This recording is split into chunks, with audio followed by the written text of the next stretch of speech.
যারা মদ খায় তাদের কথার ভাঁজ গিলা শুনিবে, শুনে মনে হবে তুমি নিজেই মাতাল। সোজাসুজি বললেই হইল চ মদ খাবো, সে নাই ঘুরাই পেঁচাই কথাটা বলিবে।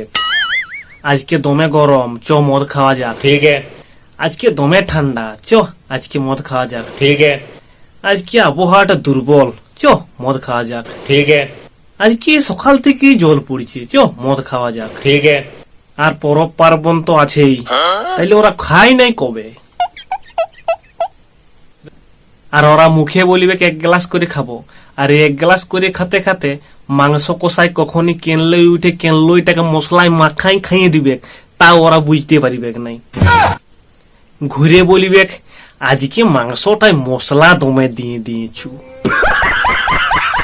যদি কোনোদিন ছাট খাতে খাতে কারো আঙ্গুল ধরা হয়ে গেছে, কামড়াই মুচাই দিবে, বুঝতে পারিবে না। এইটা তো যেমন তেমন, কেউ কেউ তো মদ খাই নিলে বড় বড় অফিসার হয়ে যায়, হিন্দি ইংলিশে ছাড়া তখন আরো কথা বলে নাই। পরব পার্বণে অনেক রকম মাতাল দেখতে পাবে। अच्छा কেউ কেউ নাচার জন্য খায়, মাইক বন্ধ হয়ে গেলেও জেনারেটরের শব্দে নাচতে থাকে। আর কেউ কেউ গন্ডগোল লাগার জন্য খায়, ভালো কথা বলিবে তবু তোমাকেও হুঁকতে লেগে যাবে।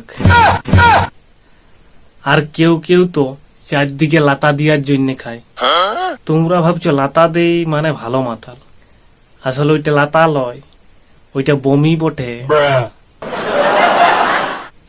আর কেউ কেউ তো ঝুড়ে রাস্তা ধারে ঘুমাই থাকার জন্য খায়, দেখে মনে হবে এসি রুমে শুয়ে আছে, কুকুরে মুখে মুতে দিলেও ওরা বুঝতে পারে নাই।